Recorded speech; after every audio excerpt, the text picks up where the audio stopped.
안녕하세요. 건강에 관한 이야기 하나하나 풀어보는 정의안의 건강 톡톡. 한의사 정의안입니다. 자율신경 실조증은요, 이 자율신경계와 관련된 교감, 부교감 신경계 이상으로 발생하는 증후군입니다. 그리고 이 증상의 범위가 워낙 넓어서 내분비계, 심혈관계, 호흡기계, 소화기계, 비뇨생식기계, 또 체온조절계, 통증조절계 같은 신체의 광범위한 기능을 총망라하기 때문에 이 진단도 어렵고 치료도 쉽지 않습니다. 자, 오늘은 이 자율신경 실조증 제대로 치료한다는 것이 뭔지에 대한 이야기입니다. 나무를 볼 것이 아니라 숲을 봐야 한다. 자율신경 기능에 문제가 있는 것으로 추정되기는 하는데 이 광범위한 증상들을 모두 검사해서 전체 상태를 파악하기는 쉽지 않습니다. 나무만 들여다보고 있다 보면 숲 전체를 알 수 없는 것처럼 말이죠. 그런데 요즘 다양하고 과학적인 여러 가지 유형의 자율신경 검사를 할 수 있게 됐고요. 한의원 진료도 이런 각종 검사 데이터를 기반으로 진찰을 합니다. 진찰할 때는 물론 환자의 안색도 살피고 병세에 대해서 자세하게 듣고요. 또 상세히 이 병증을 질문하고 진맥하는 한방 고유의 진찰 방법도 물론 있습니다. 그런데 아직도 자율신경 실조증 치료를 받기는 했는데 제대로 효과를 보지 못하고 있다는 분 많습니다. 그리고 당장 급한 치료만 하다가 보니까 자꾸 시간만 지체가 되고 있다는 분도 많고요. 또 어떤 분은 계속 좋아졌다 안 좋아졌다 이렇게 계속 반복하고 있다는 분들도 워낙 많다 보니까 어떻게 해야지 제대로 치료가 되는 건지 굉장히 답답하다.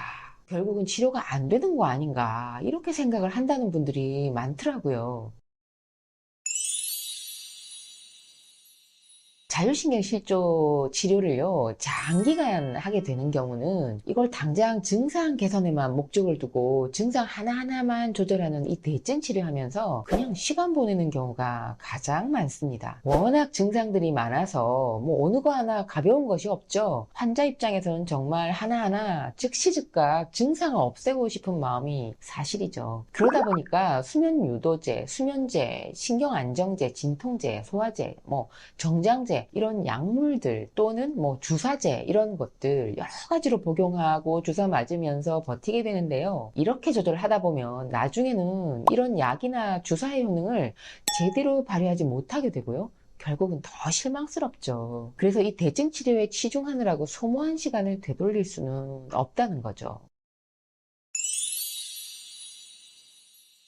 그렇다고 원인 치료만 하는 것도 답은 아닙니다. 지금 당장 밥을 못 먹겠고, 밤에 잠을 못 자는 날이 너무 많아지고, 어지러워서 앉아있지도 못하고, 가슴에 이렇게 열이 쌓여가지고 숨도 못 쉬는데, 이 환자에게 그냥 원인 치료 중이니까 몸이 회복되는데 시간이 많이 걸리니, 몸을 괴롭히고 있는 이런 증상들을 원인 치료 될 때까지 그냥 참고만 지내라고 할 수는 없잖아요. 당장 힘든 증상들이 전혀 해결되지 않은 채로 그냥 시간이 흐르면 환자들은 우울하고 불안하고 긴장되고 그래서 치료를 쉽게 포기하게 됩니다. 원인 치료에 치중하는 것이 원칙적으로 맞기는 한데요. 치료를 단계적으로 밟아서 점점 호전 반응이 오게 하기 위해서는 근본적인 원인 치료와 함께 당장 증상 완화시켜 줄 수 있는 대증 치료 동시에 진행하는 경우가 많은 것도 그런 이유입니다.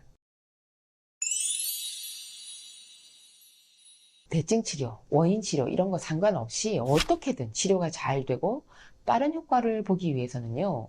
전제 조건이 있습니다. 치료를 받아들일 몸의 조건이 좋아야 됩니다. 집을 지을 때 우리가 집안의 조건과 토양의 모양이 좋아야 그리고 기초공사가 튼튼해야 좋은 집을 지을 수가 있잖아요. 치료를 해보면 확실히요. 나이도 젊고 주변 상황도 좋아서 빨리 나을 것 같은 조건인데도 막상 치료를 시작해보면 좋아졌다, 나빠졌다 반복을 하거나 아니면 좀처럼 호전 반응이 나타나지 않는 경우도 있습니다. 그래서 면역력, 기초 체력, 생활 습관 이런 게 너무 심하게 나빠서 몸 상태가 엉망이면 나이가 젊어도 치료 효과가 떨어집니다. 검사를 해봤을 때 이 상열 하한, 상체와 얼굴로는 열이 뜨고요. 하체와 복부와 손발은 냉한 이런 상열 하한 상태가 굉장히 심한 경우에 치료를 통해서 상하, 순환을 바로 잡는 것이 순서고요. 또 그 상열 하한을 바로 잡은 상태를 지속적으로 유지할 수 있도록 하는 과정도 필수입니다. 그래야 대증 치료든 원인 치료든 치료 효과가 빨라지고요.